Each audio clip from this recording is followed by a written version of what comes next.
পুজি গণপতি পেলাম হৈমপতি, চাঁদের মালা যেন চাঁদ সারি সারি, চাঁদের মেলা যেন চাঁদ সারি সারি, গিরি গণেশ আমার শুভকারী। বিল্ল বৃক্ষ মূলে পাতিয়া বোধন, গণেশের কল্যাণে গৌরীর আগমন। বিল্ল বৃক্ষ মূলে পাতিয়া বোধন, গণেশের কল্যাণে গৌরীর আগমন। ঘরে আনবো চণ্ডী, কর্ণে শুনবো চণ্ডী, ঘরে আনবো চণ্ডী, কর্ণে শুনবো চণ্ডী।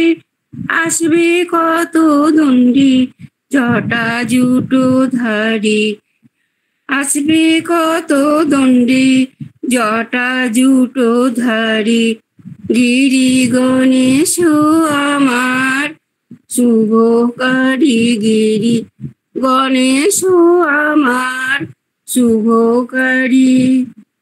মেয়ের কোলে মেয়ে দুটি রূপসী, মেয়ের কোলে মেয়ে দুটি রূপসী, লক্ষ্মী সরস্বতী শরতের শশী,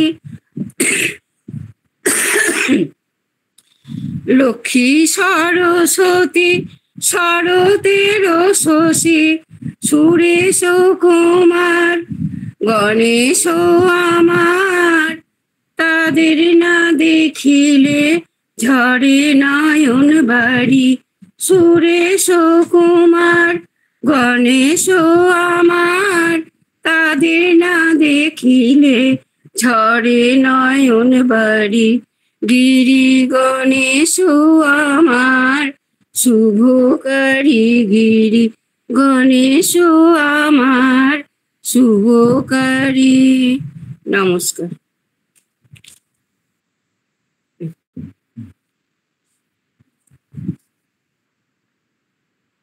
নমস্কার, আমি বেণীমাধব কোনার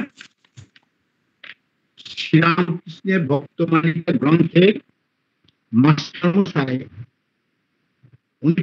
495 পৃষ্ঠা হতে আমি গ্রন্থ পাঠ করছি।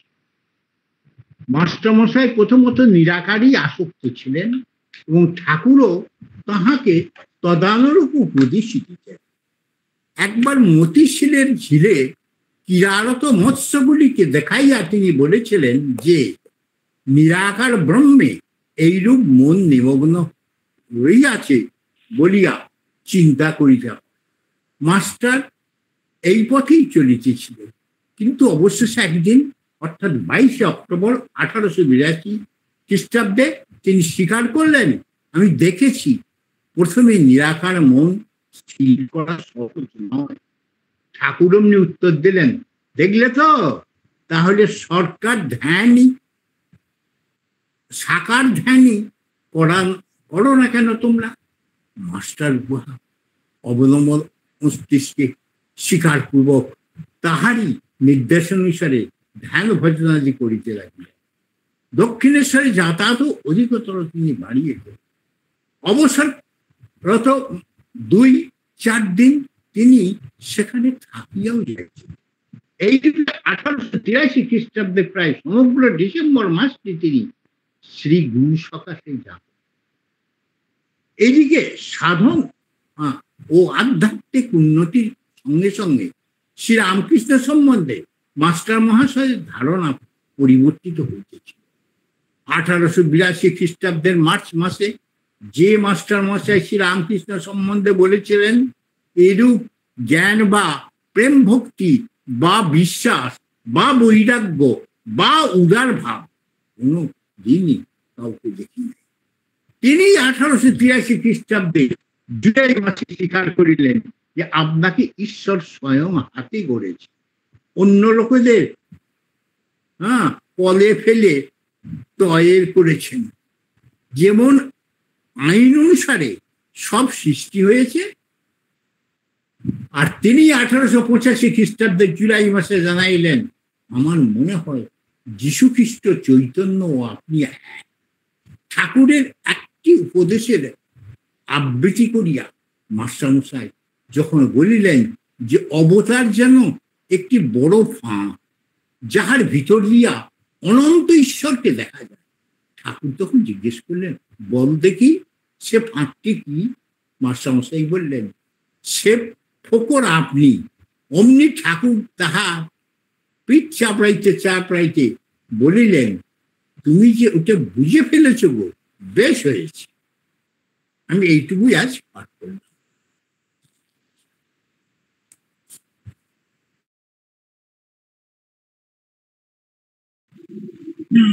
আমি একটু একটা ভক্তিগীতি করার চেষ্টা করছি। বাণী রূপে রহিয়াছ মূরতি ধরে, রাম কৃষ্ণ তোমায় প্রণাম করে। বাণী রূপে রহিয়াছ মূরতি ধরে, রাম কৃষ্ণ তোমায় প্রণাম করি। অন্তর বিহারী ছিল তব সঙ্গে, দেখাইলে তুমি তারে নানা রূপ ভঙ্গে। অন্তর বিহারী ছিল তব সঙ্গে, দেখাইলে তুমি তারে নানা রূপ ভঙ্গে। ধ্রুব তারা রহরে গগন বরি, ধ্রুব তারা রহরে গগন ভরি। রাম কৃষ্ণ তোমায় প্রণাম করি। বাণী রূপে রহিয়াছ মূরতি ধরি, রাম কৃষ্ণ তোমায় প্রণাম করি। মুক্তি দেউলে ফোটালে যে ফুল, প্রেমের সুগন্ধে দুলিল দোদুল। মুক্তি দেউলে ফোটালে যে ফুল, প্রেমের সুগন্ধে দুলিল দোদুল। ভব পারা পারে তুমি পারেরও তরি, ভব পারা পারে তুমি পারেরও তরি। রাম কৃষ্ণ তোমায় প্রণাম করি। বাণী রূপে রহিয়াছ মূরতি ধরি, রাম কৃষ্ণ তোমায় প্রণাম করি। মায়া পাশ বন্ধন শোকতাপ ক্রন্দন, মায়া পাশ বন্ধন শোকতাপ ক্রন্দন। তব বাণী ছিল চির শান্তি বাড়ি, তব বাণী ছিল চির শান্তি বাড়ি। জগতের বেদনায় দিলে নব চেতনা, জগতের বেদনায় দিলে নব চেতনা। পরমানন্দ তুমি দিশারি, পরমানন্দ তুমি দিশারি। রাম কৃষ্ণ তোমায় প্রণাম করি। বাণী রূপে রহিয়াছ মূরতি ধরি, রাম কৃষ্ণ তোমায় প্রণাম করি। রাম কৃষ্ণ তোমায় প্রণাম করি। রাম কৃষ্ণ তোমায় প্রণাম করি। নমস্কার।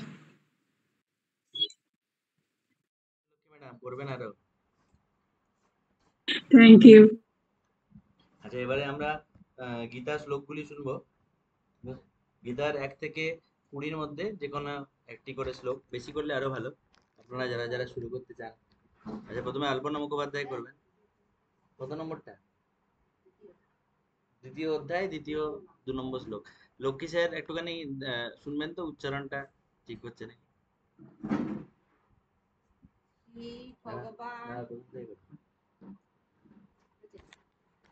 শ্রী ভগবান উবাচ কুতস্তাস কস্মলমিদম বিষমে সমুপস্থিতম অনার্যযুষ্টম অস্বর্গম অকীর্তিকরম অর্জুন।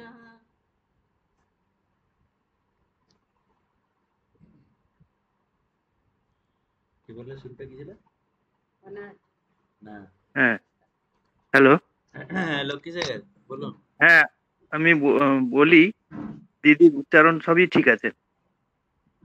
এই অ, এই দন্তস্বয় বটা ও আর কি উচ্চারণ, স্বর্গীয়ম জফলাটা আছে না, তাহলে ইয় হবে, ওইটা আবার ইয়। অনার্যুষ্টম অস্বর্গীয়ম অকীর্তিকরম অর্জুন নয়, অর্জুন মানে হ্যাঁ, করম অর্জুন।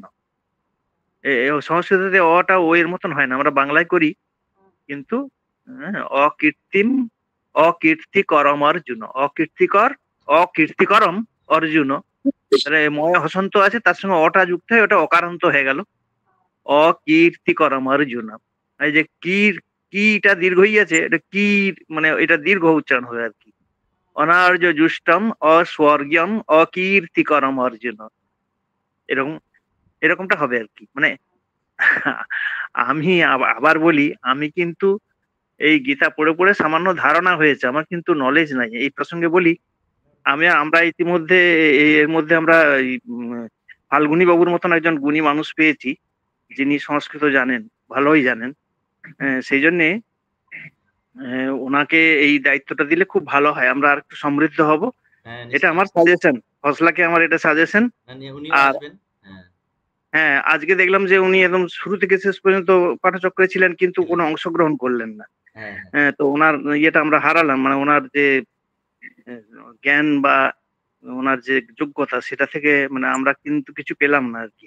তো আমি চাই, আমার অনুরোধ আর কি, যে এই গীতার দায়িত্ব যদি উনি নেন সবচেয়ে ভালো হবে, যোগ্য হাতে পড়বে। আমার কিন্তু কোনো জ্ঞান নেই, আমার ধারণা হয়েছে একটু খালি গীতা পড়ে পড়ে, এইটুকু। আচ্ছা আচ্ছা, ঠিক আছে, ওনাকেও দেওয়া হবে। আচ্ছা, পরের শ্লোক কেউ একজন বলবে। এটা 2 নম্বর শ্লোকটি হলো। আমি 1 নম্বরটা বলবো। হ্যাঁ, বলুন। তং তথা সঞ্জয় উবাচ তং তথা কৃপয়াবিষ্টম অশ্রুপূর্ণাকুলেক্ষণম বিষিদুদন্তমিদং বাক্যম উবাচ মধুসূদন। আমি বলবো কি কিছু? হ্যাঁ, বলুন। হ্যাঁ বৌদি, খুব সুন্দর হয়েছে। হ্যাঁ, এইটা শুধু ওই যে 1 নম্বরটা না? হ্যাঁ, এই মধুসূদন, হ্যাঁ দেখবেন ধয় রস্যু আর দন্ত সে দীর্ঘ, মধুসূদন। আচ্ছা, মধুসূদন। হ্যাঁ, সুটা, হ্যাঁ। আর কয়ের রিয়ের উচ্চারণটা সংস্কৃতে খুব অদ্ভুত, মানে রফলার মতন, অথচ রস্যইটা থাকে কৃপয়া বিষ্টম এরকম হয় আর কি। আমারও যে সঠিক হয় তাও নয়, কিন্তু ওই রকম আর কি। কৃপয়া এরকম নয়, কৃপয়া বিষ্টম অশ্রু পূর্ণা কুলেক্ষণম, কয় দীর্ঘ আছে। হ্যাঁ, ওইগুলো একটু খেয়াল রাখতে হবে আর কি। আর এই বিশিদন্তম, এই যে বিশিদন্তম যদি বলি, এটা দন্তস্ব উচ্চারণ হয়ে গেল। বিশিদন্তম ইদং বাক্যম উবাচ মধুসূদন। ঠিক আছে, খুব সুন্দর, খুব সুন্দর হয়েছে। আমি অনেকটাই উন্নতি হয়েছে, আমি দেখছি সবারই খুব ভালো। এই উদ্যোগটা আমি হজলার খুব প্রশংসা করছি, খুব ভালো লাগে। এই হজলার জন্যই পারছি। হ্যাঁ, খুব সুন্দর, এই উদ্যোগটা খুব ভালো হয়েছে। সবাই যদি আমরা একটু করে শিখি, হ্যাঁ, উপযুক্ত লোকের হাতে পড়লে আরো ভালো শিখতে পারতাম। ঠিক আছে, হ্যাঁ, ঠিক আছে দাদা, ধন্যবাদ। এরপরে কে বলবেন? আমি বলবো 20 নম্বর শ্লোক। আমি 20 নম্বর।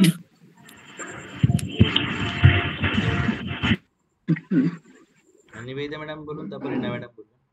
বলবো দেবযানী ম্যাডাম। ওম নমো ভগবতে বাসুদেবায়। না জায়তে বিরতে বা কদাচিৎ, নায়ং ভূত্বা ভবিতা বা ন ভূয়, অজো নিত্য শাশ্বতয়ং পুরাণো, ন হন্যতে হন্যমানে শরীরে। নিবেদিতা দি, হ্যাঁ বলো। এই ন ন- ন জায়তে মানে নটা হচ্ছে একমাত্রা, আর যাটা কিন্তু আকার আছে বলে একটু দীর্ঘ স্বর আর কি। তাহলে ন জায়তে না বলে ন জায়তে, হ্যাঁ হ্যাঁ। নটা কিন্তু থাকা যাবে না বেশিক্ষণ। হুম। ন জায়তে ম্রিয়তে বা কদাচিন নায়ং ভূত্বা ভবিতা বা, ভবিতা নয় কিন্তু, ভবিতা, ভবিতা ভবিতা বা ন ভূয়ঃ হ্যাঁ। আজো নিত্য শাশ্বত অয়ং। এইখানে এই যে লুপ্ত অকারের চিহ্নটা না, সেটা সেদিন আমাদের ফাল্গুনী বাবু বললেন, এটা হচ্ছে কি শাশ্বত, শাশ্বত বিসর্গ।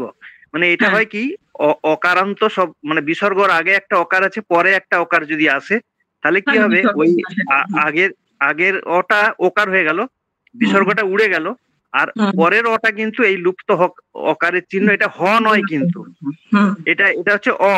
তো এটা উচ্চারণ করার পদ্ধতি হলো আগের যে স্বরটি মানে তো, ওইটাই একটু দীর্ঘ হয়ে যাবে, অটাও আর আসবে না, শাশ্বত অয়ং, শাশ্বত অয়ং, এইরকম উচ্চারণটা হবে আর কি।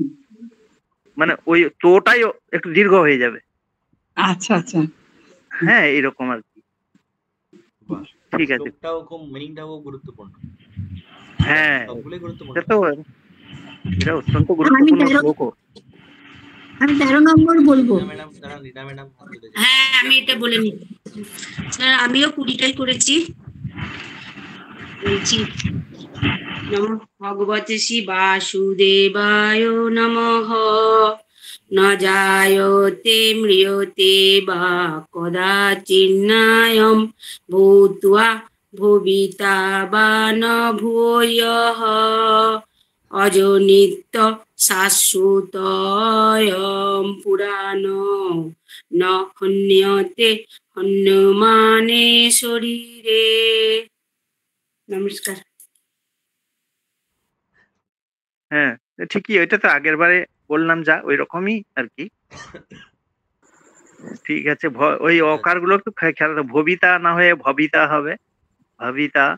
হ্যাঁ, আজো নিত্য, অটা অনেকটা সেই আকারের মতোই উচ্চারণটা হয়ে যায় শুরুতে থাকলে, আজো নিত্য শাশ্বত অয়ং পুরাণ ন হন্যতে হন্যমানে শরীরে।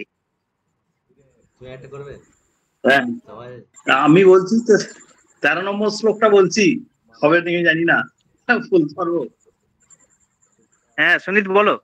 হ্যাঁ, দেহিন অস্মিন যথা দেহে কৌমরম যৌবনম জরা তথা দেহান্তর প্রাপ্তি ধীর তত্র ন মুহ্যতি।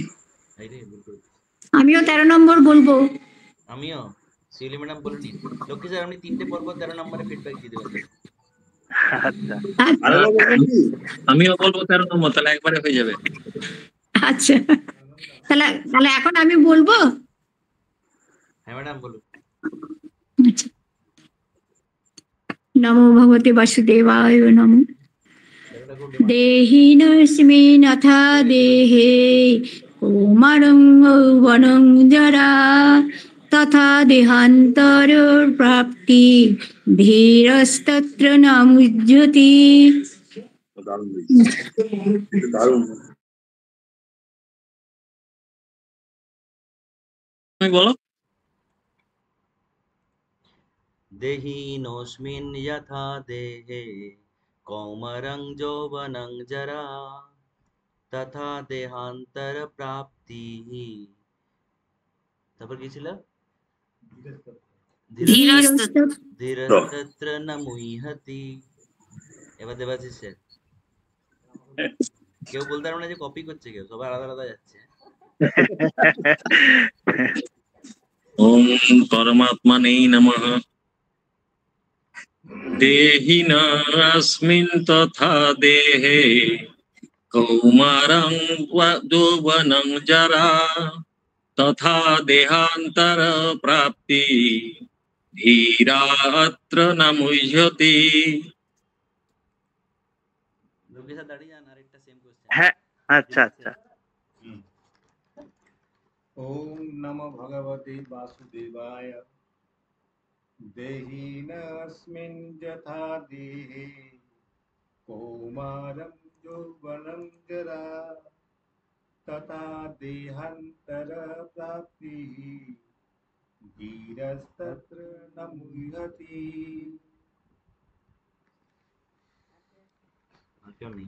লক্ষ্মী স্যার বলুন। এই হয়ে জফলাটা এই দুজন ঠিকঠাক করলেন। এটা হয়ে জফলা আমরা সহ্য যেমন করে উচ্চারণ করি সেটা কিন্তু সঠিক উচ্চারণ নয় সংস্কৃততে। এই দুজন যেভাবে করলেন মুই হাতি হয়ে জফলা, হ্যাঁ ওইভাবে মুহ তার সঙ্গে ই হয়ে যা যেরকম হবে আর কি। মুই হাতি যেভাবে বললেন দুজন সঠিক, কিন্তু মুজ্জতি বা অন্যরকম উচ্চারণ করলে কিন্তু সেটা ঠিক হবে না। আর হচ্ছে এই যে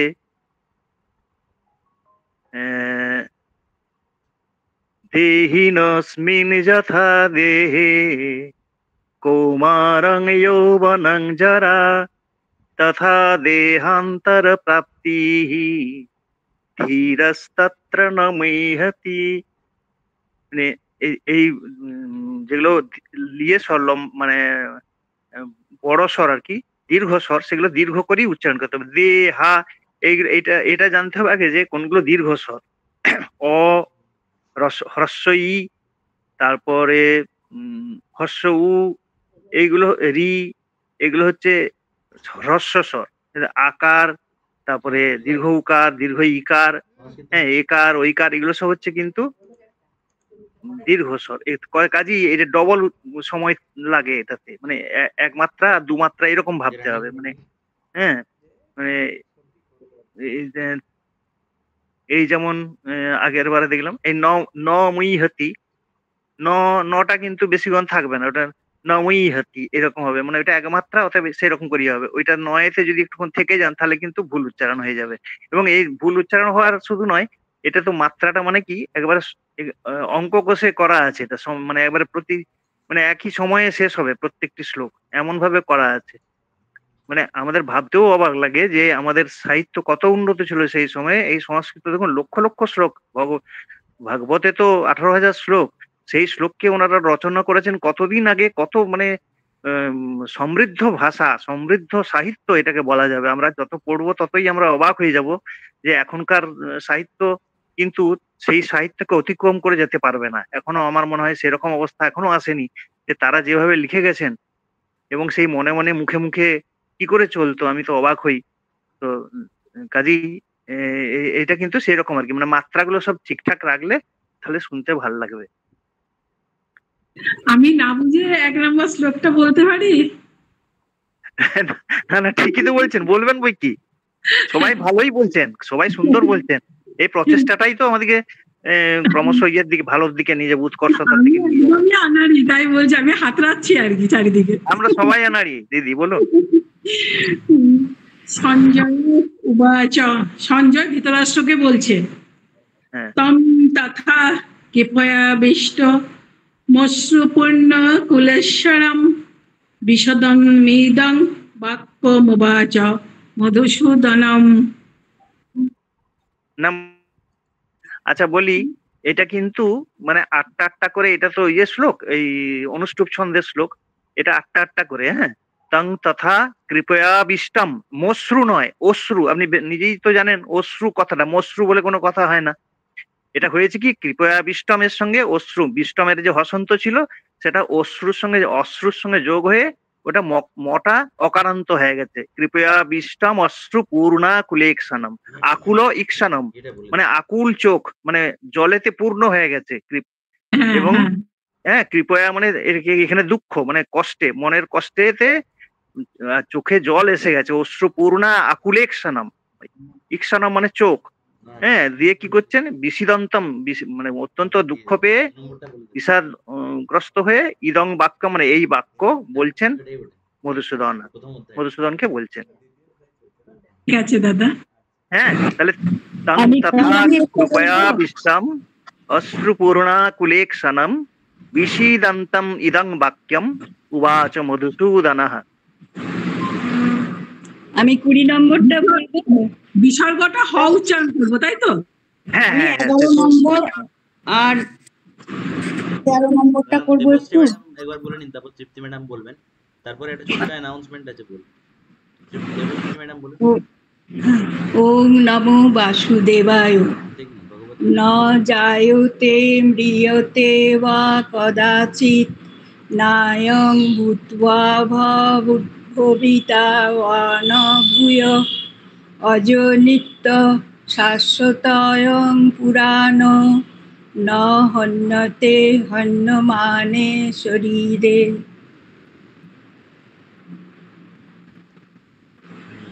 তৃপ্তি ম্যাডাম আপনি এটাই বলবেন বোধ হয় নাকি? না, আমি 11 নম্বরটা আর 13। স্যার কিছু বললেন না? না, খুব ভালো হয়েছে দিদি, এটা তো আগেই হয়ে গেছে আলোচনা, ভালো হয়েছে দিদি। উচ্চারণগুলো হয়েছে? হ্যাঁ, ঠিকই আছে। ম্যাডাম তৃপ্তি ম্যাডাম করুন। ওম শ্রী পরমাত্মনে নমঃ। অথ গীতা দ্বিতীয় অধ্যায়।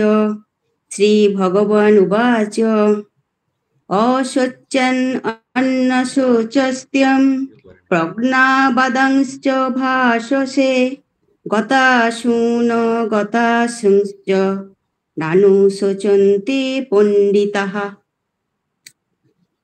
13 নম্বর আছে দেহিন অস্মিন যথা দেহে, না দেহিন অস্মিন যথা দেহে কৌমারং যৌবনং জরা তথা দেহান্তর প্রাপ্তির ধীরস্তত্র ন মুহ্যতি। হয়েছে স্যার? আচ্ছা, ওই প্রজ্ঞা, এটা আমরা বাংলায় প্রজ্ঞা বলি, ইংরেজিতে কিন্তু এই সংস্কৃততে বর্গের জয়টা ওই রকমই উচ্চারণ, প্রজ্ঞা প্রজ্ঞা প্রজ্ঞা প্রজ্ঞাবাদাংশ ভাষসে। হ্যাঁ, অশোচ্যান অন্নশোচস্ত্বং প্রজ্ঞাবাদাংশ ভাষসে গতাসু ন গতাসুংশ্চ নানুশোচন্তি। এটা আপনি নানুশোচন্তি নাটা একটু খুব দ্রুত করলেন, নানুশোচন্তি এরকম বললেন, কানে লাগলো। নানুশোচন নাটা এটা দীর্ঘ সত্য, তাহলে নানুশোচন্তি পণ্ডিতাঃ। নানুশোচন্তি নানুশোচন্তি মানে ন অনুশোচন্তি। হ্যাঁ, ন অনুশোচন অয়ে অয়ে আকার হয়েছে, নানুশোচন্তি পণ্ডিতাঃ। আর এটা প্রজ্ঞা হবে তো? প্রজ্ঞা বাদাংশ প্রজ্ঞা প্রজ্ঞা প্রজ্ঞা বর্গের জ তো প্রজ্ঞা বর্গের জয় ইয় প্রজ্ঞা। প্রজ্ঞা না না, গ আসবেই না, গ নয়, জ প্রজ্ঞা। প্রজ্ঞা, হ্যাঁ, প্রজ্ঞাবাদাংশ প্রজ্ঞাবাদাংশ ভাষসে। Thank you sir. খুব সুন্দর। এবারে কনক ম্যাডাম বলছিলেন। হ্যাঁ, আমি 3 নম্বরটা বলছি।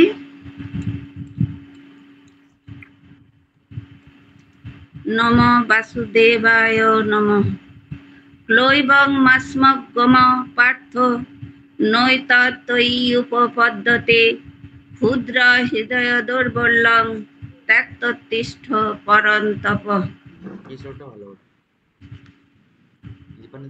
হ্যাঁ, দিদি তো কতদিন থেকে গীতা পড়ছেন, আমি অবাক হয়ে যাই, উনি এত গীতার শ্লোক ওনার মনে আছে, আমি তো অবাক হয়ে যাই। না, ঠিক করে করতে হবে তো। হ্যাঁ হ্যাঁ, এই ক্ষুদ্রংটা, এটা বাংলায় ক্ষুদ্রং বলি, ওটা সংস্কৃতে কিন্তু হ্যাঁ ক্ষুদ্রং, কয়েসটা এসে যাবে। হ্যাঁ, আর এই জফলাগুলো ক্লৈব্যং বিয়ং ক্লৈব্যং ত্যক্তোত্তিষ্ঠ ত্যক্তোত্তিয়া তিয়া ত্যক্তোত্তিষ্ঠ পরন্তপ ত্যক্তোত্তিষ্ঠ পরন্তপ। এইরকম দৌর্বল্যং হৃদয় হৃদয় দৌর্বল্যং হৃদয় দৌর্বল্যং এটা আউর মতন এরকম হয় কৌকারটা। হৃদয় দৌর্বল্যং ত্যক্তোত্তিষ্ঠ পরন্তপ। আর এটা এগুলো ওই যে ন এতত্ত্বয়ি উপপাদ্যতে, এটা এতগুলো নিয়ে সন্ধিটা হয়েছে তো, নৈতত্ত্বয়ি উপপাদ্যতে, ন এতত্ত্বয়ি উপপাদ্যতে, তোমার এটা উপযুক্ত নয়, নৈতত্ত্বয়ি উপপাদ্যতে, এরকম হবে। ঠিক আছে দিদি? খুব সুন্দর। আচ্ছা, একটা ছোট্ট অ্যানাউন্সমেন্ট করে দিই। আলমোড়ার যিনি রামকৃষ্ণ মিশনের মহারাজ ছিলেন, যারা গিয়েছিলেন, বা উনি একটা অনলাইনে সেশনও নিয়েছিলেন, স্বামী ধ্রুবেশানন্দ মহারাজ। তো উনি গতকাল কল করেছিলেন, এবং মানে ঈশ্বরের আশীর্বাদে ওনার একটা প্ল্যান হয়েছে জয়রামবাটি আসার 8ই অক্টোবর। তো উনি বললেন আমি 9-10 তোমাদের বিষ্ণুপুরে যেতে চাই, এবং হজলার আমি বললাম যে নিশ্চয়ই তাহলে একটা ভক্ত সম্মেলনের মতো করার চেষ্টা করব। তো আর কোয়ালপাড়া বলে কি জায়গা, কিছু জায়গা আছে কি? তো হ্যাঁ আছে স্যার, কল করা আছে। প্রকল্পুর গোয়ালপাড়া। জয়রামবাটির আগে। হ্যাঁ, তো ওনাকে ওই বিষ্ণুপুর এবং গোয়ালপাড়ার একটা পরিকল্পনা করে, মানে আমাদেরকেই একটুখানি গাইড করে নিয়ে যেতে হবে আর কি। তো আপনাদেরকে একটু শুনিয়ে রাখলাম যাতে আপনারাও একটু ভাবেন। তাহলে ওই সম্বন্ধে একটা খুব সুন্দর ওনার বক্তব্য আমার মনে হয় আমাদের সকলেরই ভালো লেগেছিল যখন গেছিলাম, এবং অনলাইনেও। তো ওই সময় একটা ভক্ত সম্মেলন হবে 9-10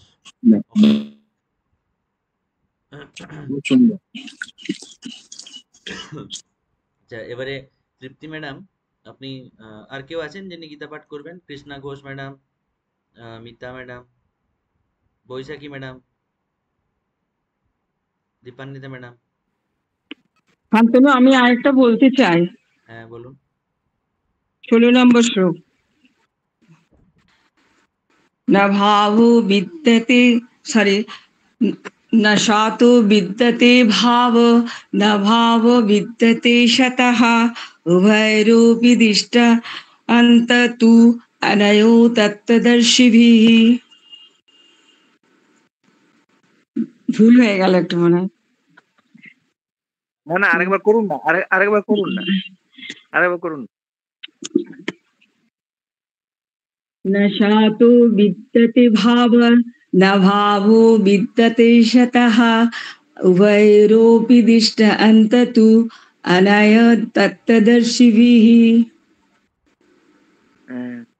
কিন্তু এই দৃষ্ট অন্তস্তনয়স তত্ত্বদর্শিভিঃ এইখানটা ভেঙে ভেঙে করার জন্য, হ্যাঁ ওটা আমি ভেঙেছি। হ্যাঁ, ভাঙার জন্য একটু ছন্দ পতন হয়ে যাচ্ছে আর কি। হ্যাঁ হ্যাঁ, হ্যাঁ, উভয়রূপি দিষ্ট অন্ত তু অনয় তত্ত্বদর্শিভিঃ। হ্যাঁ, ওইটা ওই অন্ত যে বিসর্গটা হয়েছে, হ্যাঁ দৃষ্ট অন্ত, এই অন্তর যে পরে বিসর্গটা এসছে, ওই বিসর্গটা আমাদের বিসর্গ দু রকমের হয়, একটা হচ্ছে স থেকে হয়, একটা র থেকে। হ্যাঁ, একটা র জাত, একটা স জাত। তো সেই রটা কিন্তু, এই র আর স গুলো কিন্তু সন্ধির সময় আবার ফিরে আসে। হ্যাঁ, তো সেই জন্য দৃষ্ট অন্তস্তনয়, এই অন্ত পরে অন্তর পরে যে বিসর্গটা ওটা স জাত, ওই জন্য টুয়েতে ওইটা চলে এসে অন্তস্ত দন্তস্বটা চলে এসেছে, ছটা ফিরে এসেছে, ফলে দৃষ্ট অন্তস্তনয়, তুটা আবার তু রস্যু আর অনয়, এই রস্যু আর অ এটাতে ব ফলা হয়ে গেছে। এটা তো আমরা জেনে গেছি আগেই, মানে রস্যু দীর্ঘকারের পরে যদি রস্যু দীর্ঘ ছাড়া অন্য স্বরবর্ণ আসে তাহলে রস্যু দীর্ঘর জায়গায় ব হয়ে যায়, বফলা। হ্যাঁ, যে ওইভাবে উচ্চারণ হয়। তাহলে উভয়োরপি দৃষ্ট অন্তস্তনয়স তত্ত্বদর্শিভিঃ। হ্যাঁ, ঠিকই আছে। এটা একটু বড় তো, ওই জন্য উচ্চারণ করতে অসুবিধা, একটু প্র্যাকটিস করলেই ঠিক হয়ে যাবে।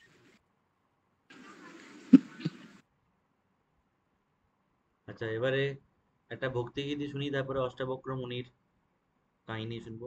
কনক ম্যাডাম, বিষ্ণুপদ স্যার আছেন?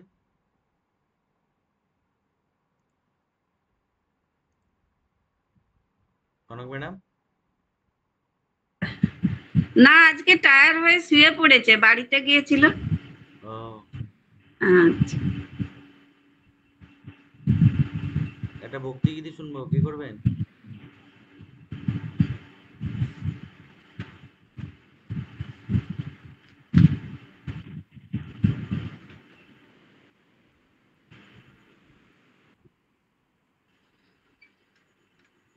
আমি কেউ সাড়া দিচ্ছেন না, তাহলে আমি করছি। 1 মিনিট, একটু রেডি থাকিনি, 1 মিনিট।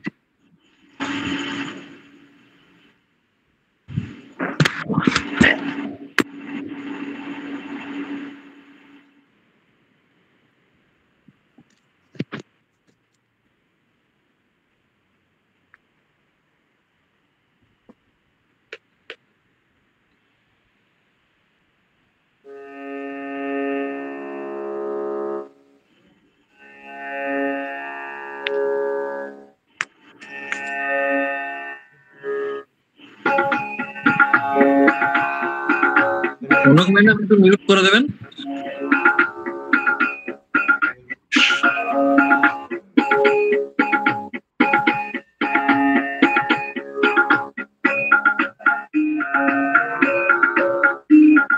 सोच समझ कर चलो रे बंदा, ये संसार अनजाना है, ये संसार अनजाना है।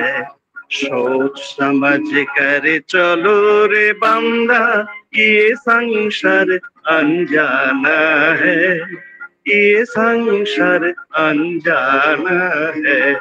राह कठिन है तेरी मेरी, राह कठिन है तेरी मेरी, पलक गिरे बह जाना है, ये संसार अनजाना है।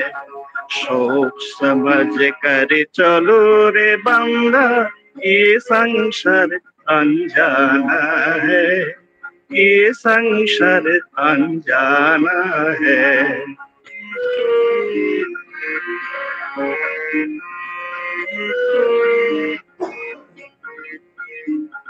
मन चंचल के साथ न पड़ना, रीत जगत का संग न धरना। मन चंचल के साथ न पड़ना, रीत जगत का संग न धरना। मोह जाल में उलझ पुलझ कर, मोह जाल में उलझ पुलझ कर अंत समय पछताना है, ये संसार अनजाना है। सोच समझ कर चलो रे बंदा, ये संसार अनजाना है, ये संसार अनजाना है।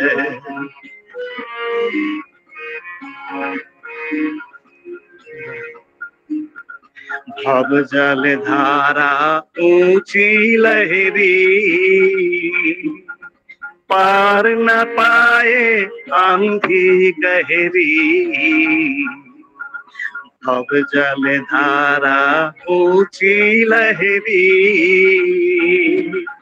पार न पाए आंधी गहरी। काले भंवर ने होश गवाया, काले भंवर ने होश गवाया, डूब के प्राण गवाना है, ये संसार अनजाना है। सोच समझ कर चलो रे बंदा, ये संसार अनजाना है, ये संसार अनजाना है।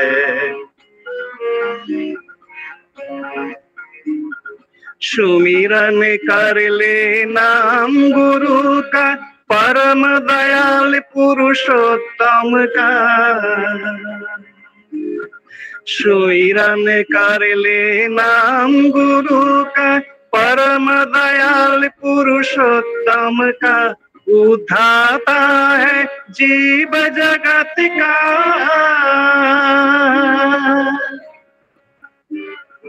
उद्धाता है जीव जगत का।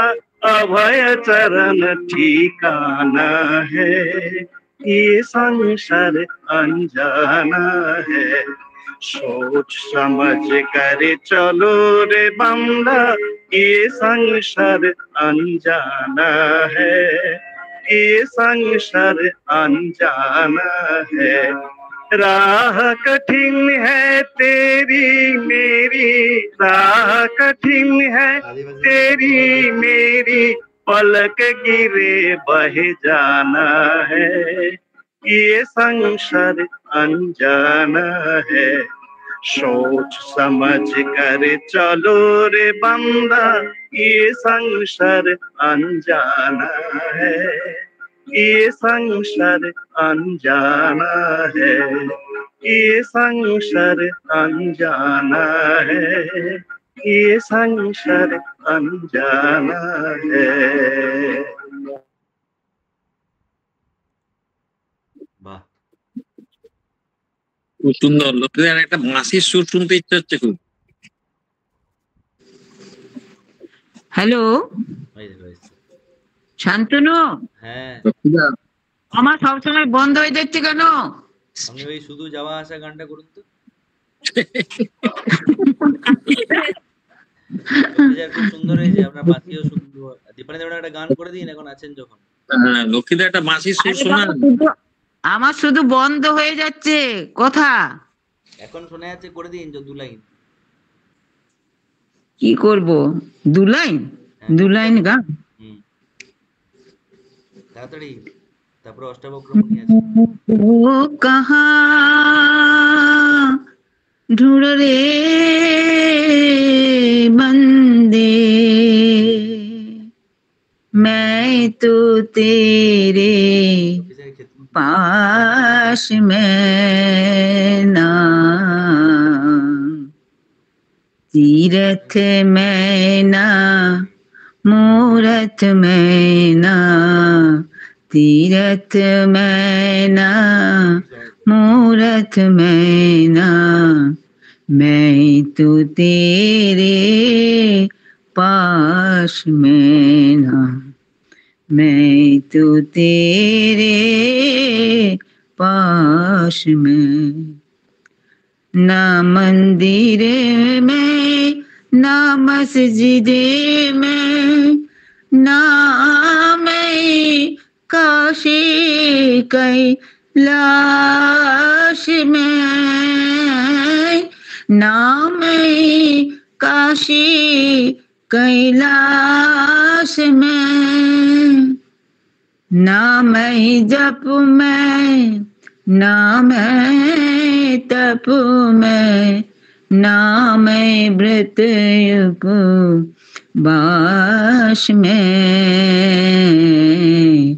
मैं तो तेरे पास में ना, मैं तो तेरे पास में। ना मैं क्रिया ना मैं रहता, ना मैं आग सन्नास में, ना मैं आग सन्नास में, ना मैं क्रिया कर्म रहता, ना मैं आग सन्नास में, मैं तो तेरे पास में ना, मैं तो तेरे पास में। ए जी हो तुरंत मिल जाओ,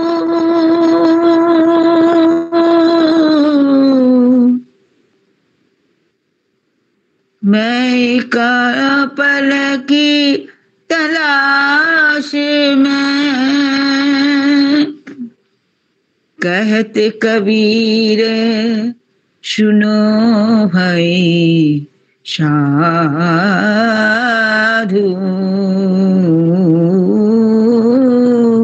कहते कबीर सुनो भाई साधु, कहते कबीर सुनो भाई साधु, कहते कबीर सुनो भाई साधु, मैं तो हूँ विश्वास में, मैं तो तेरे पास में ना, मैं तो तेरे पास में। मोको कहाँ ढूंढो रे बंदे, मोको कहाँ ढूंढो रे बंदे, मैं तो तेरे पास में ना, मैं तो तेरे पास में, मोको कहाँ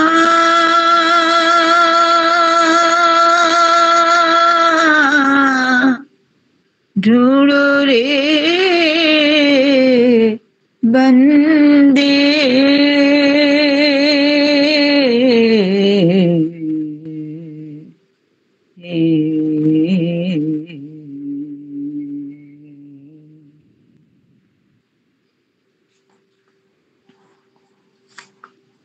শুনতে পেয়েছি না, পাইনাই বন্ধ হয়ে গেছে। দারুণ হয়েছে, দারুণ। ভালো শুনেছি, দারুণ হয়েছে। শান্তনু, বলছি আজকে আমাদের লক্ষ্মী স্যার ওই যে 15 নম্বর ইয়েটা বললেন না, শ্লোকটা, তার অর্থ হচ্ছে যে যে বেদ থেকে কর্ম উৎপন্ন হয় এবং বেদ পরব্রহ্ম থেকে প্রকটিত হয় বলে জানা যায়, এবং সর্বব্যাপী পরমাত্মা যজ্ঞে অর্থাৎ কর্তব্য কর্মে নিত্য প্রতিষ্ঠিত। তার মানে কি বলছে সেটা, যেটা এই বিষয়ে না একটা খুব ভালো সুন্দর গল্প আছে। বলছে মানুষ যদি নিজের কর্তব্য ঠিক মতো পালন করে, দেবতাদের উপর তার প্রভাব পড়ে এবং তারাও তাদের কর্তব্য পালন করেন। এই বিষয়ে একটা সুন্দর গল্প আছে, 2 মিনিটের, বলবো? হ্যাঁ বলুন স্যার। বলছে 4 জন কৃষক ছিলেন, তারা আষাঢ় মাসে বৃষ্টি এলো না দেখে আলোচনা করতে লাগলো, চাষবাস করার সময় এসে গেছে, বর্ষা হলো না। তখন বললো ঠিক আছে, আমরা আমাদের কর্তব্য পালন করি। এইভাবে তারা হাল দিতে লাগলো। এবারে ময়ূররা তারা দেখছে যে বাবা এই চাষিরা চাষ করে হাল দিচ্ছে, কি ব্যাপার। তারাও যখন জানলো যে বর্ষা শুরু হয়নি অথচ হাল দিতে শুরু করেছে, তখন এবং ওরা কৃষকরা তাদের কর্তব্য করছে, পালন করছে, তখন ময়ূররা থাকতে পারলো না। তারাও কেকা করে চিৎকার করে তারা কর্তব্য পালন করছে। ময়ূরের কেকার রব শুনে মেঘরা ভাবলো যে আমরা কি ব্যাপার, আমরা এখন গর্জন করলাম না, ময়ূর মেঘ ডাকলেই তো ময়ূর মানে পেখম তুলে নাচে, কেকা শব্দ করে, তাহলে মেঘ ডাকলো না, তাহলে কি ব্যাপার। তো ও জানলো যে না, ওরা ওর কর্তব্য করছে। সে কর্তব্য করতে যে মেঘ তখন গর্জন শুরু করলো। এবারে মেঘ যখন গর্জন শুনে স্বয়ং ইন্দ্র বলে আরে ব্যাপার কি, হ্যাঁ, সেও যখন ভাবলো যে সকলে নিজে নিজ কর্তব্য পালন করছে, তখন তিনি ভাবলেন যে আমি আমার কর্তব্য কর্ম থেকে কেন পিছিয়ে থাকি। এইভাবে তিনি মেঘকে বৃষ্টি শুরু করতে নির্দেশ দিলেন। অর্থাৎ নিজের কর্তব্য পালনে যদি করা যায়, সঠিক করা যায়, তা দেবতারাও প্রসন্ন হয় এবং তার প্রভাব পড়ে এবং তারাও কর্তব্য পালন করে।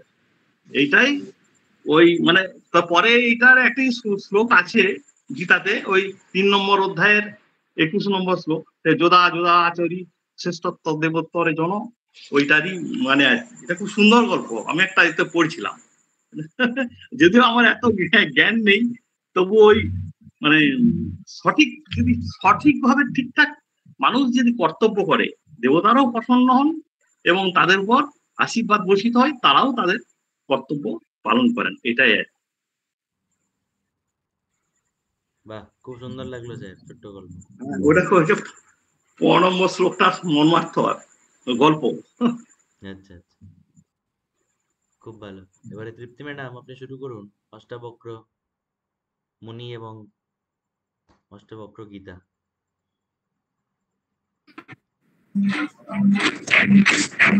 হ্যাঁ, আমি আজকে একটু প্রথমে আমি গুরু বন্দনা দিয়ে একটু শুরু করি, তারপরে আসছি। গুরুর ব্রহ্মা গুরুর বিষ্ণু গুরুর্দেব মহেশ্বরঃ গুরুরেব পরম ব্রহ্ম তস্मै শ্রী গুরবে নমঃ। তো আমাদের জীবনে আমরা সবাই শান্তি এবং আনন্দকে খুঁজে বেড়াই, আর এই খোঁজ আমাদের অশান্ত আর দুঃখী করে দেয়। তো কারণ পথটা আমাদের অজানা।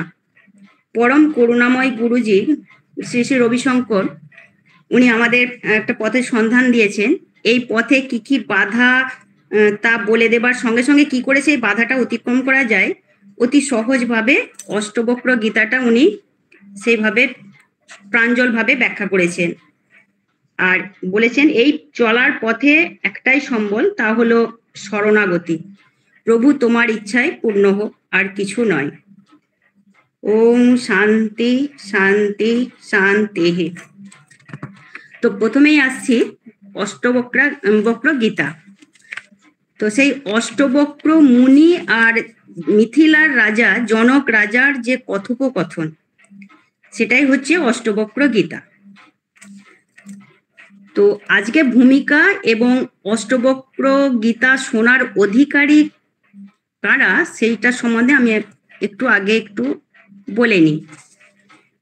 মানে জনক রাজা ছিলেন, প্রথমে একটু বলে দিই, অষ্টাবক্র মুনি ছিলেন ঋষি কাহরের পুত্র, ঋষি কাহর। আর অষ্টবক্র গীতা হচ্ছে এক অদ্বৈত বেদান্তমূলক গ্রন্থ, যেখানে গুরু অষ্টাবক্র মুনি আর শিষ্য রাজর্ষি জনকের মধ্যে যে সংলাপটা, সেটা হচ্ছে অষ্টাবক্র গীতা।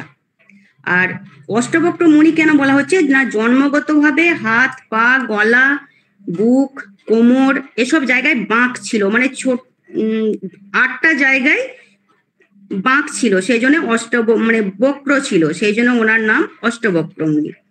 ছোট থেকে তিনি ছিলেন অত্যন্ত মেধাবী, তেজস্বী এবং জ্ঞানী ছিলেন।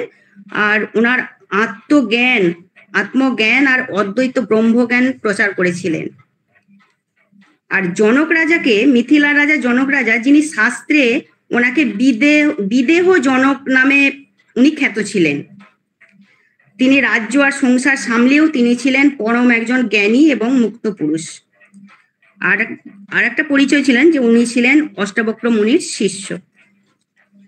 তো কয়েক হাজার বছর আগে জনক রাজা, তখন রাজা ছিলেন, এত জ্ঞানের অধিকারী হয়েও উনি প্রকৃত সত্যকে জানার জন্য খুবই ব্যাকুল ছিলেন। তিনি রাজকার্যেতে সবসময় ব্যস্ত থাকতেন। তো একদিন রাজ দরবারে সিংহাসনে সপার্শ্বদ বসে আছেন, তখন মানে গতানুগতিক একঘেয়ে একটা ক্লান্তিকর নানা ধরনের আলোচনা চলছে, সেটা শুনতে শুনতে ওনার ঝিমুনি এসে যায়। তো যাই হোক, নাক ডাকারও আওয়াজ হচ্ছিল। তো তখন তিনি একটা স্বপ্ন দেখলেন।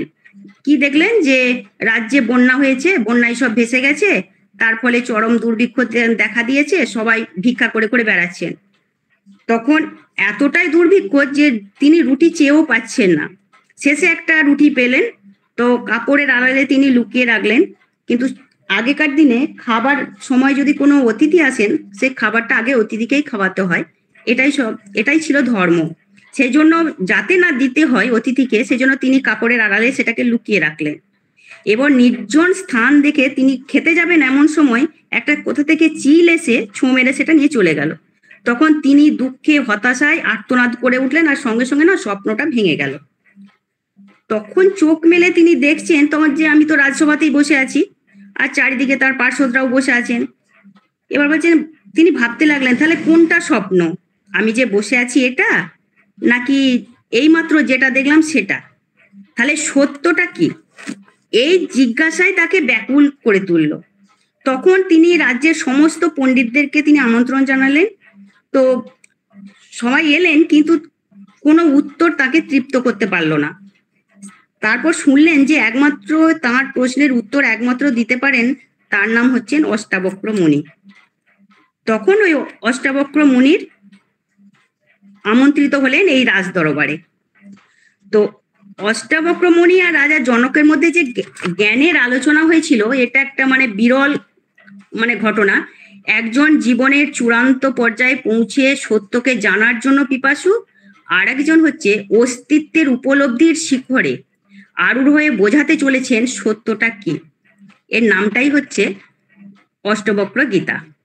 শ্রীকৃষ্ণ যেমন অর্জুনকে গীতার উপদেশ দিয়েছিলেন যুদ্ধক্ষেত্রে, তখন কোলাহলের সময়, আর এখানে রাজা জনককে গীতা শোনানো হয়েছিল রাজ দরবারে একটা শান্ত এবং আনন্দপূর্ণ পরিবেশে। তো এই গীতা শুনতে গেলে আমাদের জানতে গেলে বলেছেন যে কিছু যোগ্যতা অর্জন করার প্রয়োজন। যেমন ধরুন কোনো পোশাক পরছি, যদি মাপ মতো না হয়, উপযুক্ত না হয়, তাহলে তো সেটা পোশাকটা মূল্যহীন হয়ে যায়। কোনো খাবার যদি উপযুক্ত না হয়, তাহলে তো খাবারটা আমাদের শরীরে ওটা হবে না। তো সেই জন্য জ্ঞান আর তার প্রাসঙ্গিকতা, ঘটনা এবং তার বিচার বিশ্লেষণ, আর যেখানে প্রাণ সেখানেই তার পবিত্র মহিমা, এই যে তিনটে সূত্র আছে, এটা হচ্ছে জীবনের, এটা ছাড়া, এই তিনটে সূত্র ছাড়া জীবনের বিবর্তন বলছেন অসম্ভব। অষ্টাবক্র গীতার বেলাতেও কিন্তু তাই। সেই জন্য বলছেন এই জ্ঞান লাভ করতে হলে কিছু যোগ্যতার প্রয়োজন। তাহলে যোগ্যতাগুলো কি কি? কেউ ডাক্তারি পড়তে যাবে, তো তার তো কিছু জ্ঞান থাকা প্রয়োজন। যে কোনোদিন ধরুন স্কুলেই যায়নি বা অক্ষর চিনতে শেখেনি, তাহলে সে ডাক্তারিটা পড়বে কি করে? তেমনি ব্রহ্ম জ্ঞান বা সর্বোত্তম জ্ঞান লাভ করতে হলে নিশ্চিত কিছুর প্রয়োজন। তাহলে সেই নিশ্চিত কিছুটা কি? না একজন নিষ্ঠাবান মানুষের পক্ষে জ্ঞান লাভ করা সম্ভব না। তাহলে নিষ্ঠাটা কি? না, নিষ্ঠা হচ্ছে জীবনের মহিমা সম্পর্কে শ্রদ্ধা, শারীরিক একটা নিয়মানুবর্তিতা। মানে এবার শারীরিক নিয়মানুবর্তিতাটা কি?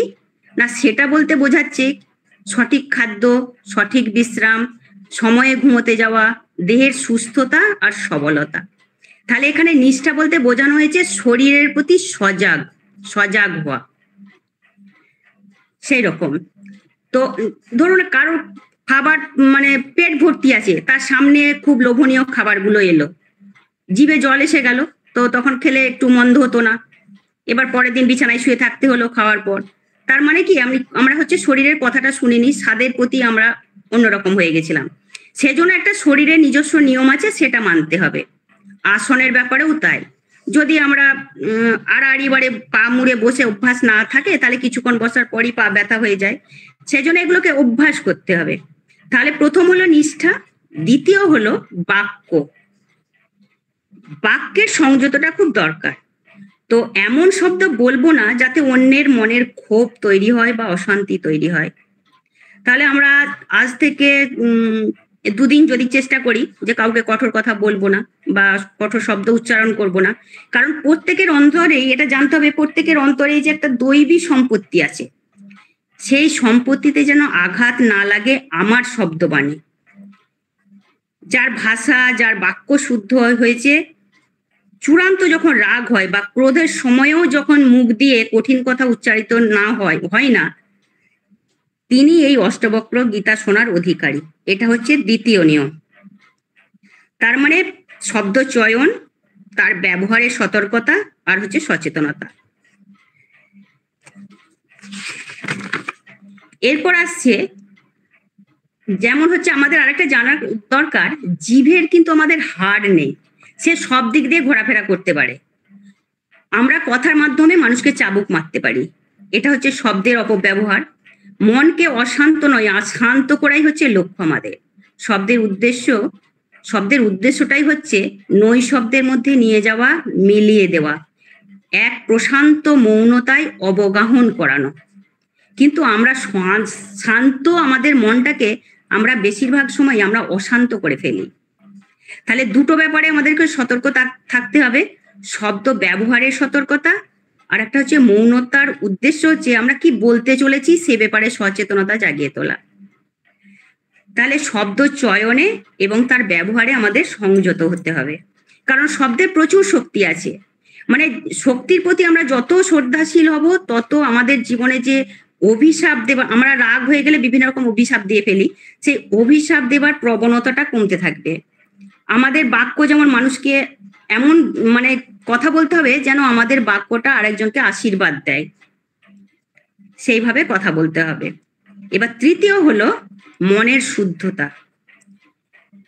মানে যিনি অন্তত শুদ্ধতাটা কিরকম না, কিছুদিনের জন্য অন্তত ধ্যানাভ্যাস করেছেন, তিনি এই উপদেশ শোনার জন্য অধিকারী। আমাদের একটা নিয়মের মধ্যে বা শৃঙ্খলার মধ্যে চলতে হয়, রোজ স্নান করা, দৈনন্দিন কাজ করা বা কিছু ব্যায়াম করা, শরীরের পক্ষে আমাদের যে উপযোগী খাদ্য সেটা গ্রহণ করা।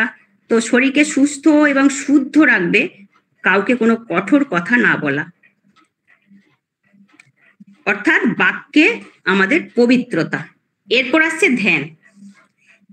তাহলে পরপর কি হলো? নিষ্ঠা, বাক্য, শুদ্ধতা এবার আসছে ধ্যান। তাহলে ধ্যানের জন্য কিছু সময় আমরা নির্দিষ্ট রাখবো। আমরা যদি ভাবি যে ধ্যান আর বেড়াতে যাওয়ার মধ্যে কোনটা বাঁচতে হবে, তাহলে আমরা বেড়াতে যাওয়াটাই ভাববো, কিন্তু যে সময়ে ধ্যান করার সেই সময়টা রাখলেই ভালো আর কি, এটাই বলতে চাইছেন। কারণ কালকে করব বা পরে করব ভাবলে ওটা আর হয় না। এবার চতুর্থ হচ্ছে প্রয়োজনীয় চতুর্থ যোগ্যতা হচ্ছে প্রতিদিনের কিছু অভ্যাস বা সেবা। তো এটা আছে। তো একটা গল্প আছে যে মোল্লা নাসিরউদ্দিনের একটা গল্প আছে, তো সেটা কি বলবো একটু? মোল্লা নাসিরউদ্দিনের একটা গল্প আছে। মোল্লা মৃত্যুশয্যায় শুয়ে আছেন, তো মৌলবী এসে বললেন, মোল্লা জীবনে যা পাপ করেছো তার জন্য অনুতাপ করো। তো মোল্লা বললেন, চুপ করো, আমাকে বিরক্ত করো না, আমি তাই করছি।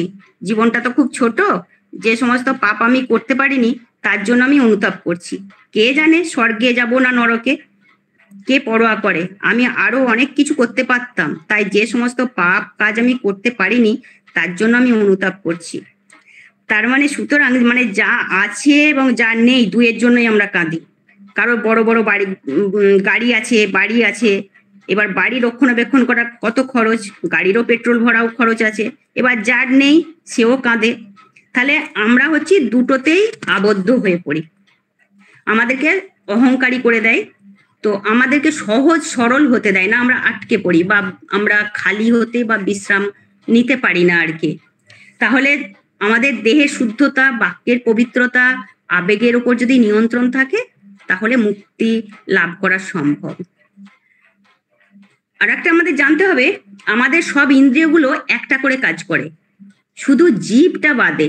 দুটো চোখ দিয়ে আমরা দেখি, দুটো কান দিয়ে শুনি, দুটো নাকের ছিদ্র দিয়ে আমরা ঘ্রাণ নিই, কিন্তু একটা জিভ দুটো কাজ করে, স্বাদ নেওয়া আর হচ্ছে কথা বলা। তো সেই জন্য জিভটাকে একটু সেইভাবে সাবধানে রাখতে বলা হয়েছে। নেশাগ্রস্তের মতো সমস্ত দিন আমরা মানে দৈবিগুণে মত্ত হয়ে থাকতে হবে। যেমন হচ্ছে কৃষ্ণচোর, চিৎচোর, চুরি করে নিয়েছে কৃষ্ণ, মন, হৃদয়, আবেগ সবকিছুই চুরি করে নেয়, তো সেই জন্য তাকে বলা হয় নবনীত চোরা। যার হৃদয় সবসময় মাখনের মতো বর্তমান আছে, যার হৃদয় অত্যন্ত কমল এবং অসঙ্গ, এমনকি নির্জন বাসে অভ্যস্ত অসঙ্গ সাধকের মনও সেই দৈবী গুণে আকর্ষিত হয়ে যায়। এটা হলো। আর একটা হচ্ছে এরপর অষ্টাবক্র মুনি রাজপ্রাসাদে সসম্মানে উচ্চাসনে বসে আছেন। এরপর হচ্ছে রাজা জনক বিনীতভাবে বলছেন আর কি, অষ্টবক্র মুনিকে বলছেন যে কথম জ্ঞানম বাপ্নতি, কথম মুক্তি ভবিষ্যতি, বৈরাগ্যম চ কথম প্রাপ্ত মেদত, ব্রুহি মম প্রভু। তো কিভাবে জ্ঞান অর্জিত হয়? জনক রাজা বলছেন কিভাবে জ্ঞান অর্জিত হয়, কিভাবে মুক্তি লাভ করা যায়, বৈরাগ্য কিভাবে আসে। তো উনি এমন ভাবে বলছেন, সে বলাটার মধ্যেও কিন্তু প্রিয় ভাব রাখাটা জরুরি। শ্রদ্ধার সঙ্গে ভালোবাসার মিশ্রণ থাকতে হবে। যে শ্রদ্ধাতে একটা দূরত্ব তৈরি হবে সেটা হবে না। যেমন সেদিন ওই মোহাম্মদগড় ইয়েতে আমি সবটা শোনা হয়নি, অল্প একটু শুনেছি, তো ওখান থেকেই বলছি দিবাকর চৈতন্য স্বামীজি বললেন না যে প্রভুর পাদমূলে নিজেকে নিঃশেষ করতে হবে। তো সেই নিঃশেষ কত রকম ভাবে করবো না, 9 রকম ভাবে। কি কি? শ্রবণাম, কীর্তনাম, স্মরণম, পাদ সেবনম, বিলোপম, অর্চনম, বন্দনম, সখ্যভাব, দাস্যভাব। এখানে ওই যে প্রিয় ভাবটা মানে ভালোবাসা, শ্রদ্ধার সঙ্গে ভালোবাসার মিশ্রণ নিয়ে উনি অষ্টবক্র মুনিকে প্রশ্ন করেছিলেন। কারণ এই ভালোবাসাটা যদি না থাকে তাহলে জ্ঞানের ধারাটাও মানে সহজে বইতে পারে না। প্রকৃত শিষ্যের লক্ষণই হচ্ছে এটা, যে শ্রদ্ধার সঙ্গে ভালোবাসার মিশ্রণটা যেন থাকে। তো ওই রাজা জনককে জিজ্ঞাসা করেছিলেন, ওই শ্রদ্ধার সঙ্গে ভালোবাসা মিশিয়ে জিজ্ঞাসা করেছিলেন যে কি করে আমি জ্ঞান লাভ করতে পারি, আর কিভাবে আমি মুক্ত হব, আর ছিল আমি বৈরাগ্য, আর বৈরাগ্য কিভাবে আসে। তো এইটাই ছিল প্রশ্ন। তো আজকে এটা প্রশ্ন, এর পরের দিন উনি কি উত্তর দিচ্ছেন সেটা আমরা পরে শুনবো। আজকে এইটুকুই থাক। নমস্কার। দারুণ লাগলো গো, খুব সুন্দর। বোঝাতে পারলাম? হ্যাঁ, ভীষণ ভালো, ভীষণ ভালো হয়েছে, খুবই ভালো। Thank you. বলে দিলেই তো পারতেন, রাত্রে ঘুম হবে না আমার। হ্যাঁ, উত্তরটা বলে দিলেই পারতেন। উত্তরটা তো একটুখানি নয়, গীতার মধ্যে অনেক শ্লোক আছে কিছু। পরে সব শেষ হয়ে গেল। খুব ভালো সেলফ স্টাডিও করেছেন, খুব সুন্দর, খুব ভালো লাগলো। Thank you. আচ্ছা, একটি 6 মিনিট আছে। মিতা ম্যাডামের ভয়েস বোধহয় খারাপ। মিতা ম্যাডাম ভয়েস ঠিক হয়েছে আপনার? না না, কথা বলতে পারছি না, অসুবিধা হচ্ছে। আচ্ছা আচ্ছা, তাহলে নিবেদিতা ম্যাডাম একটা ভক্তি গীতি দিয়ে শেষ করুন আজকে পাঠচক্র।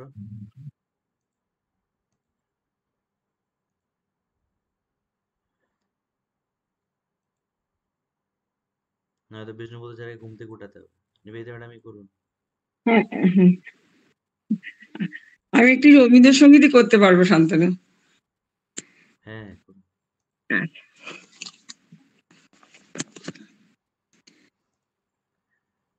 হে সখা মম হৃদয়ে রহ, হে সখা মম হৃদয়ে রহ, সংসারে সব কাজ ধ্যানে জ্ঞানে হৃদয়ে রহ, হে সখা মম হৃদয়ে রহ।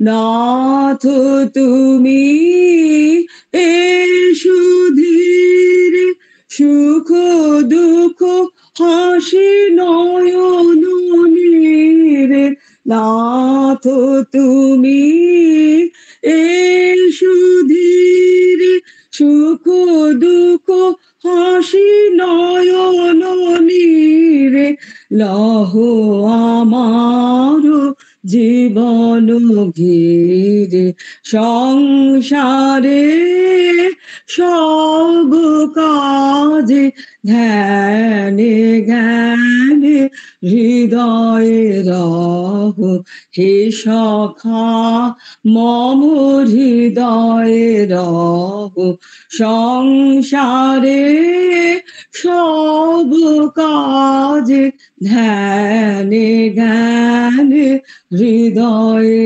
রহ, হে সখা মম হৃদয়ে রহ।